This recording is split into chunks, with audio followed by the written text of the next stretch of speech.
नमस्कार, मैं प्रसाद VCN के हिंदी समाचारों में आपका स्वागत है। खबरों में आगे बढ़ने से पहले देखते हैं आज की सुर्खियां। अमरावती में स्थित भातकुली तहसील कार्यालय का स्थानांतरित सुप्रीम कोर्ट द्वारा रोका गया।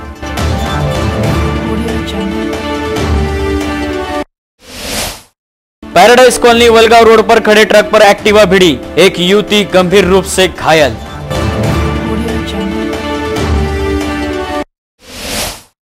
विदर्भ के सुपुत्रों द्वारा फहराया जाएगा साउथ अफ्रीका स्थित टांजानिया में तिरंगा।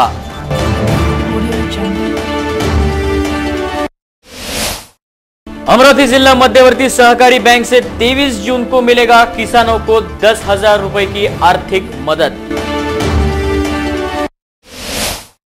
शिक्षकों ने घेरा शिक्षा उपसंचालक का कार्यालय। तो ये थी आज की सुर्खियां। अब खबरें देखते हैं विस्तार से। अमरावती में स्थित भातकुली तहसील कार्यालय को स्थानांतरित करने के प्रयास को सुप्रीम कोर्ट ने स्थगिति दी है। अब यह कार्यालय अमरावती में ही रखने के निर्देश प्रशासन को दिए गए हैं। पिछले कई दिनों से अमरावती स्थित भातकुली तहसील कार्यालय को भातकुली में प्रशासकीय बिल्डिंग में स्थानांतरित करने की कार्यवाही शुरू की गई थी। शहर की दो विभिन्न संगठनों ने जिलाधीश अभिजीत बांगर को अपनी अलग अलग मांगों का ज्ञापन सौंपकर इस पर कार्रवाई करने की मांग की थी, लेकिन भातकुली तहसील का कार्यालय यह मसला आखिर सुप्रीम कोर्ट तक पहुंच गया और अदालत ने इस मामले की सुनवाई करते हुए भातकुली तहसील कार्यालय को अमरावती में ही रखने के निर्देश प्रशासन को दिए जाने से इसे स्थगिति मिली है और यह मामला यहीं पर ठंडा पड़ गया है। भातकुली तहसील कार्यालय को अमरावती से स्थानांतरित न किए जाने का ज्ञापन सर्वपक्षीय संगठन द्वारा जिलाधीश अभिजीत बांगर को दिया गया था, जबकि इस कार्यालय को भातकुली में शासकीय इमारत में स्थानांतरित करने का ज्ञापन युवा स्वाभिमान संगठन द्वारा दिया गया था। इन दोनों ज्ञापन को ध्यान में रखते हुए सुप्रीम कोर्ट ने अपना फैसला देते हुए भातकुली तहसील को अमरावती में ही रखने के निर्देश दिए हैं। प्रसाद पौरकर, VCN न्यूज, अमरावती। बढ़ते अगली खबर की ओर। भूमिपुत्र शिक्षण प्रसारक संस्था अमरावती द्वारा संचालित खोलापुर के संत गाडगे बाबा कनिष्ठ महाविद्यालय में 3 शिक्षकों के पद भरे नियमित काम करने पर भी उन्हें पद मान्यता नहीं दी गई।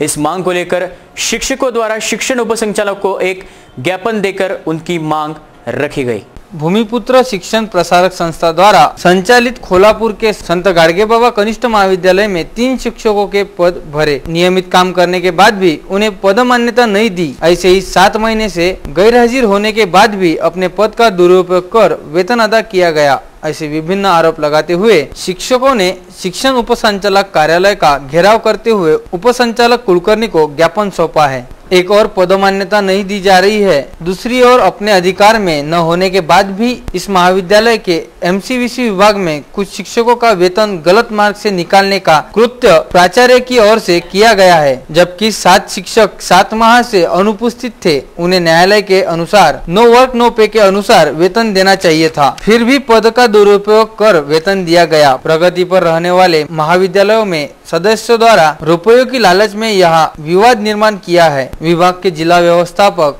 अधिकारी भोयर एवं उनके जैसे विभाग के अधिकारी MCVC विभाग का भ्रष्टाचार दबाने के लिए संस्था को विवादित बनाया है। इस तरह के विभिन्न अनधिकृत करतूत का भंडाफोड़ व आरोप लगाते हुए तत्काल उचित कार्रवाई करने की मांग करते हुए 15 दिनों के भीतर निर्णय लेकर न्याय दे, अन्यथा जिलाधीश कार्यालय के सामने अनशन पर बैठने की चेतावनी उपस्थित शिक्षकों ने शिक्षण उपसंचालक SB कुलकर्णी को ज्ञापन सौंपकर की है। आलो की जे शिक्षण क्षेत्रात शासनाची अशी इच्छा आहे की चांगलं काम व्हावं आणि त्या शासनाच्या इच्छेनुसार आम्ही शिक्षणाचा प्रसार व प्रचार करत आहोत आणि चांगलं काम करत आहोत। माझी प्रत्येक शाळा हे शिक्षकाचे म्हणजे शासनाचे सर्व निकष पूर्ण करते। तशीच संत गाडगे बाबा विद्यालयाची शाळा आहे आणि कनिष्ठ महाविद्यालयाची शाळा आहे, परंतु तिथल्या लोकांना जर असं कळक केल्यामुळं त्यांनी मग ते जर असं वेगळं रूप धारण केलं। त्याचा भ्रष्टाचार दाबायसाठी ते आपल्या पद्धतीनं काम करत आहेत, ते काहीतरी संस्थेला बदनाम करण्यासाठी। पण असो, त्या अनुषंगाने आम्ही शासनाने यांनीच दिलेल्या परवानगीनुसार कनिष्ठ राजगुरू साहेब होते राजगुरू, तर त्यांच्या आदेशानुसार राम पवार होते, त्याच्या आदेशानुसार शिक्षक भरले, जाहिराती देऊन रिजनल पेपरला जाहिराती दिल्या, आणि सर्व ते शिक्षक पाहिले, आदिवासी भरले, SC भरले आणि अदर मागासवर्गीय भरले, परंतु 2 वर्ष होऊनही हे टाळाटाळ करू नये. आमच्या संस्थेमध्ये काही जे संचालक होते, परंतु ते संचालक त्याच्यातले काही जेलमध्ये गेले, काही नेहमीच गैरहजर होते, परंतु त्यांची इच्छा होती की बा शिक्षक हे नेमले तर त्यातून आम्हाला पैसे द्या. आमची इच्छा आहे की बा त्या शाळेला पैसा आला तो तिथल्या तिथंच लावा. तर त्याच्यातून ते नाराज होऊन मग त्यांनी चेंज रिपोर्ट झूटमूट खोटा चेंज रिपोर्ट दाखल केला आणि संस्थेत डिस्प्यूट केलं आणि त्यांनी तक्रार केली. त्या तक्रारीचा बागुलबुवा करून किंवा एक त्याचा निमित्त करून या लोकांनी सर्व रोखलं. त्याच्यातले काही लोक विघ्न संतोषी लोक आहेत, काही पैसे मागत होते, कोणी काही मागत होतं, त्याच्यामुळे 2 वर्ष ते रेटले. आता आदिवासीसारखे मागासवर्गीय शिक्षकांनी बिनपगारी 3-3 वर्ष काम कसं करावं? आदिवासी तर राहूच शकत नाही, तो संध्याकाळची त्याची सोय नाही. आम्ही कसे तरी भरले सरकारचे निकष पूर्ण करण्यासाठी, पण त्यांनाही परवानगी नाही देऊन दिलं. हे तर ॲट्रॉसिटीचा प्रकार होते. पण लोक मग म्हणतात ॲट्रॉसिटीला बुजवतात, पण अन्याय खरंच होते. आणि लोक म्हणतात जातीवाद काही नाही, पण जे लोक म्हणतात जातीवाद नाही त्यांनी जर मला भेटलं तर मी सांगतो त्याला की आजही कसा जातीवाद आहे किंवा आजही जातीवाद किती बोकाळलेला आहे. तर ते ह्या ऑफिसचं उदाहरण आहे. आणि इथं काही बोगस संघटना जे रजिस्टर नाहीत ते संघटना इथून धुळगूस घालतात, कुलकर्णीला एकेरी बोलतात, कोणी अधिकाऱ्याला शिवीगाळ करतात. आणि हे सर्व जे संघटनेवाले बोगस कुठल्या तरी लोक आहेत, कोणी बाबू आहे, कोणी लॅबॉरेटरी असिस्टंट आहे, त्या शाळेवर राहत नाहीत. ते शाळा उद्ध्वस्त झाल्या, त्या शाळेवर तिथं हजेरी लावत नाही, पण त्या कर्मचाऱ्याची किंवा बाबूची हजेरी मात्र इथं राहते या आपला याच्या ऑफिसमध्ये. नेमकं आता तुमचं म्हणणं काय आहे कार्यालयात? आमचं म्हणणं आहे की जे समजा आता मान्यता आहे, आम्ही तुमच्या नियमानुसार मान्यता भरल्या, मान्यता दिल्यानुसार पदं भरले, त्याबद्दल पण मान्यता द्याव्या बस. दुसरी गोष्ट की 11 वर्षापासून काही पेंडिंग पडल्या दुरुस्त्या साध्या यांच्या कार्यालयानं ते चुकीचे काही काम केले, तर ते तुमचेच कामं तुम्ही दुरुस्त करा, तेही करत नाहीत. हेअरिंग कोण घेतलं तर हेअरिंगसाठी आम्हाला पत्र देत नाहीत, संबंधित विरोधकाला पत्र देतात किंवा त्याला फोन करून बोलावतात की जेणेकरून आम्ही गैरहजर दिसलो पाहिजे आणि त्यांना एकतर्फी निर्णय घेता आला पाहिजे. अशा प्रकारचे अनेक गोंधळ इथं आहेत. तर त्यासाठी आम्ही यांच्या कानावर टाकायचं कुलकर्णीला. इथं कर्मचाऱ्याला भेटावतं ते म्हणतात कुलकर्णीला भेटा एकेरी भाषेत. आज तुम्ही काय अल्टिमेट दिलं आहे त्यांना? आता अल्टिमेट दिलं त्यांना की ते बघ तुम्ही आम्हाला हे प्रकार सर जे आज दिले निवेदनामध्ये हे जर 15 दिवसाच्या आत केले नाही तर मी जिल्हाधिकारी कार्यालयासमोर प्राणांतिक उपोषणाला बसेल. येणाऱ्या अधिवेशनासाठी हे आता अधिवेशन सुरू होणार आहे, तिथं समोर प्राणांतिक उपोषणाला तिथं बसणार आहे की कसं चालू आहे असं जिथं संस्था डिस्प्यूट करून गोंधळ घातला शिक्षण क्षेत्रात. हमारे संवाददाता Dilip Jawanjad, VCN news, Amravati. PDMC में 28 मई को 4 बालकों की मृत्यु की घटना घटी थी. गलत इंजेक्शन लगाने के कारण हुई इस मृत्यु के मामले में गाडगे नगर पुलिस ने डॉक्टर भूषण कट्टा, नर्स विद्या थोरात, जामनिक इन्हें ही गिरफ्तार किया, जबकि डॉक्टर जाने, निस्ताने, बारबदे, काले आज भी खुले घूम रहे हैं. इन पर भी कार्यवाही करने की मांग का ज्ञापन पुलिस आयुक्तों को रिपाई द्वारा दिया गया है. स्थानीय पीडीएमसी में पिछले माह 28 मई को 4 नवजात शिशुओं के मृत्यु के मामले में गुनहगार रहने वाले डीन डॉक्टर दिलीप जाने, पंकज बारबदे, प्रतिमा काले एवं निस्ताने पर कब कार्रवाई होगी, ऐसी मांग मृत बच्चों के माता पिता ने की है. इस मामले में रिपब्लिकन पार्टी ऑफ इंडिया के पदाधिकारियों ने जिला पुलिस अधीक्षक दत्तात्रेय मंडलिक को ज्ञापन सौंप कर कार्रवाई की मांग की है. रिपाई द्वारा पुलिस को 3 दिनों का अल्टीमेट दिया गया है, जिसमें गुनहगार डॉक्टरों पर तुरंत कार्रवाई नहीं करने पर तीव्र आंदोलन की चेतावनी भी दी है. पंजाबराव देशमुख वैद्यकीय महाविद्यालय में 28 मई को 4 नवजात बालकों की मौत होने की घटना घटी थी. आज 1 माह बीतने के बाद भी डीन दिलीप जाने, पंकज बारबदे एवं प्रतिभा काले इन सभी कर्मचारियों पर कोई कार्रवाई नहीं की गई है, जिसके चलते पालकों में तीव्र रोष व्याप्त है. इस मामले में पुलिस ने डॉक्टर भूषण कट्टा, नर्स विद्या थोरात एवं जामनिक को ही गिरफ्तार किया है, जबकि अन्य दोषी आज भी खुले घूम रहे हैं. इन पर भी नियमानुसार कार्रवाई होनी चाहिए, दिए गए ज्ञापन में मांग की गई है. इसी ज्ञापन की प्रतियां जिलाधीश को भी सौंपी गई हैं. मयंक मेहरे एवं आकाश काटोले, जो कि विदर्भ सुपुत्र है, आने वाले अगस्त में साउथ अफ्रीका स्थित टांजानिया में 19,340 फीट की ऊंचाई पर भारत का तिरंगा फहराने वाले हैं. ऐसी जानकारी उन्होंने एक पत्रकार वार्ता में दी. स्थानीय अमरावती निवासी मयंक सुरेश मेहरे एवं नागपुर निवासी आकाश काटोले यह विदर्भ के सुपुत्र आने वाले अगस्त माह में साउथ अफ्रीका के टांजानिया में 19,340 फीट की ऊंचाई पर 15 अगस्त 2017 को भारत का तिरंगा फहराने वाले हैं। मयंक मेहरे ने पुणे से बीटेक एवं केरल स्थित कोझिकोड से MBA किया है। फिलहाल वह दिल्ली में ICICI लाइफ इंश्योरेंस में मैनेजर पद पर कार्यरत है। मयंक मेहरे को आयरन मैन बनना है, इसलिए वह गौरव मक्कर यह 3 बार बने आयरन मैन द्वारा कड़क शिक्षा प्राप्त कर रहा है। जबकि आकाश काटोले नागपुर निवासी है, वह पुणे से MNC बैंक में नौकरी पर है। आकाश इंजीनियर है, उसे स्वास्थ्य संगीत में रुचि है, ऐसी जानकारी पत्र परिषद में दी है। नमस्कार, मी मयंक मेहरे, मी आकाश काटोले। आम्ही 15 ऑगस्टला काहीतरी यावर्षी वेगळं करण्याचा विचार केला। त्यासाठी आम्ही किलीमंजारो आफ्रिकेतलं जे सगळ्यात उंच पहाड आहे तिथे आम्ही जाण्याचा प्रयत्न करणार आहे। या प्रयत्नातून आम्हाला दोन ऑब्जेक्टिव्ह आमचे, ते म्हणजे एक भारताचा झेंडा आपल्याला किलीमंजारोच्या टॉपवरती टाकायचा आहे, फडकवायचा आहे। दुसरी गोष्ट म्हणजे आम्हाला एक ट्रायथलॉन हा इव्हेंट आहे प्रमोट करायचा होता। आम्ही पर्सनली दोघं ट्रायथलॉनशी फार असोसिएटेड आहे आधीपासून। आम्ही त्याच्यासाठी प्रिपेअर पण करतो आहे। आयरन मॅन ही नावाची रेस आहे, या वर्षाच्या शेवटी आम्हाला दोघांना त्याच्यात आम्हाला भाग घ्यायचा आहे। आणि तर या एक्सपिडिशनमध्ये आम्ही असं करणार आहोत। एक्सपिडिशनचं नाव आहे C2 समिट। C2 समिट म्हणजे समुद्रापासून पर्वताच्या शिखरावर। तर आम्ही चालू करणार इंडियन ओशनपासून, मग त्याच्यानंतर आम्ही सायकलिंग करणार बेस कॅम्पपर्यंत, आणि मग बेस कॅम्पवरनं आम्ही मग 4 दिवस वरती समिटवर चढणार। तर याच्यात आम्ही एक्सपिडिशन पण करतो आहे टू माउंट किलीमंजारो, आणि आम्ही आयरन मॅनची तयारी पण करतो। आयरन मॅनच्यासाठी कोणतं म्हणजे काय काय?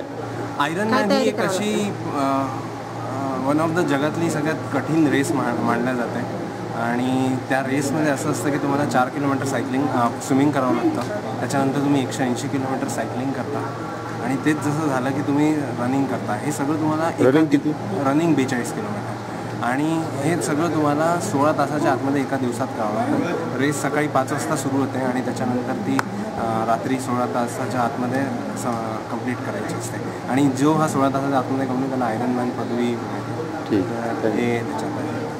इस प्रेस वार्ता में degree college of physical education के प्राचार्य एवं यूथ हॉस्टल एसोसिएशन के अध्यक्ष Suresh Deshpande, doctor शिकापुरे, advocate Bhardwaj, Mahatma Phule district cooperative के अध्यक्ष राजेंद्र आडे, प्राध्यापक अरुण खोडसकर एवं गणमान्य मौजूद थे। तो खबरों में आगे बढ़ने से पहले लेते एक छोटा सा ब्रेक। आप कहीं मत जाइएगा, देखते रहिए VCN न्यूज।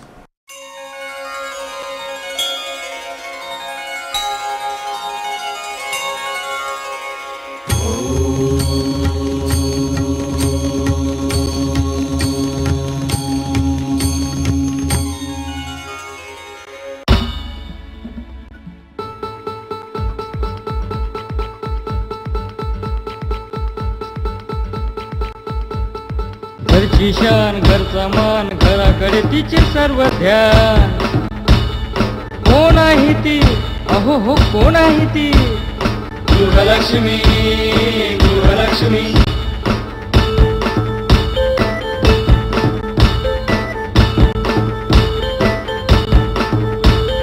ममते पोटी प्रेमासाठी झटते नेहमी घरच्यासाठी। अहो पण काय केलं तिच्यासाठी? म्हणूनच तर घेऊन आलोय गृहलक्ष्मी, आनंद एका स्त्रीचा। अगं बाई, गृहलक्ष्मी। तो ब्रेक के बाद फिर से आपका स्वागत है VCN न्यूज में। बढ़ते हैं अगली खबर की ओर।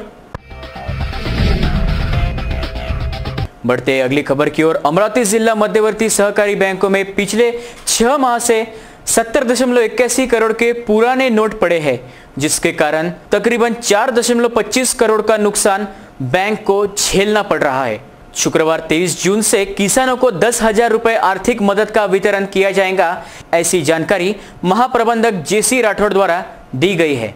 स्थानीय जिला मध्यवर्ती सहकारी बैंक में पिछले 6 माह से 70.81 करोड़ के पुराने नोट पड़े हैं। बैंक को इस कारण तकरीबन 4.25 करोड़ का नुकसान झेलना पड़ रहा है। केंद्र सरकार द्वारा पुरानी नोटें वापस लेने के निर्णय से आरबीआई नागपुर शाखा में कैश भेजी जाएगी। शुक्रवार 23 जून से किसानों को 10,000 रुपए आर्थिक मदद का वितरण किया जाएगा। यह जानकारी जिला मध्यवर्ती बैंक के महाप्रबंधक ने दी है। अमरावती जिले के सभी सहकारी बैंकों में 160 करोड़ के पुराने नोट जमा रहने की जानकारी प्राप्त हुई है। देरी से ही सही, आरबीआई द्वारा पुराने नोट स्वीकारने के निर्णय से जिला मध्यवर्ती बैंक को राहत मिली है। किसानों की लाइफलाइन कही जाने वाली जिला मध्यवर्ती बैंक की आर्थिक स्थिति सुधारने में अब मदद होगी।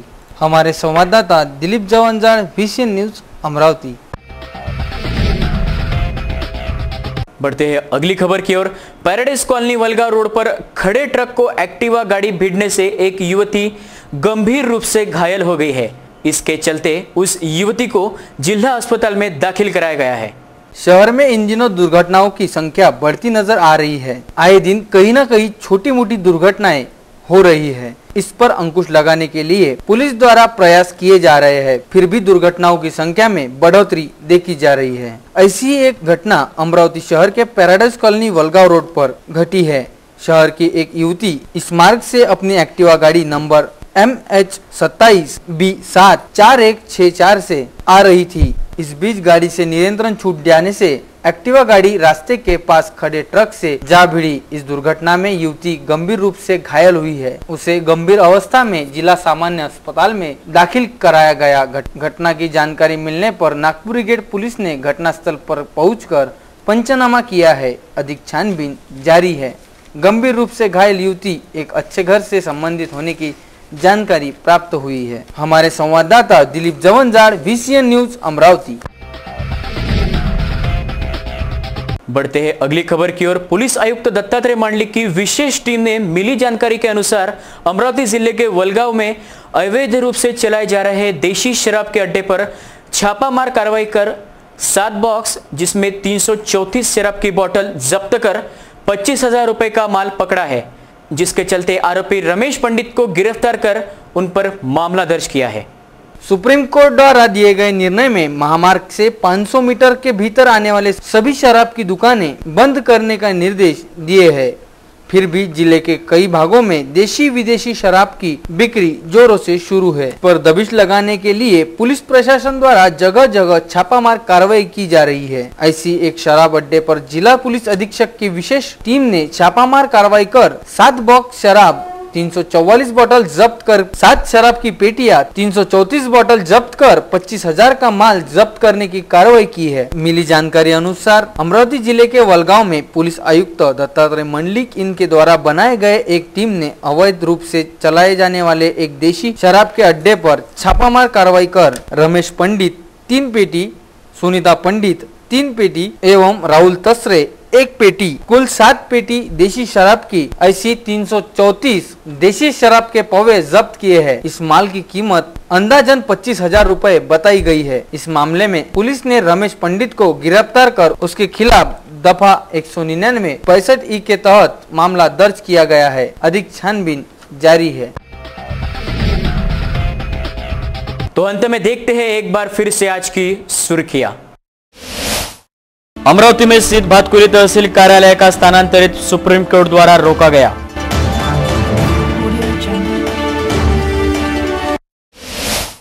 पैराडाइज कॉलोनी वलगांव रोड पर खड़े ट्रक पर एक्टिवा भिड़ी, एक युवती गंभीर रूप से घायल।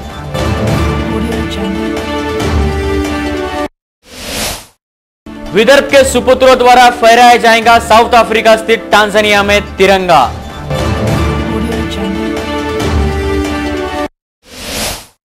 अमरावती जिला मध्यवर्ती सहकारी बैंक से 23 जून को मिलेगा किसानों को 10,000 रुपए की आर्थिक मदद।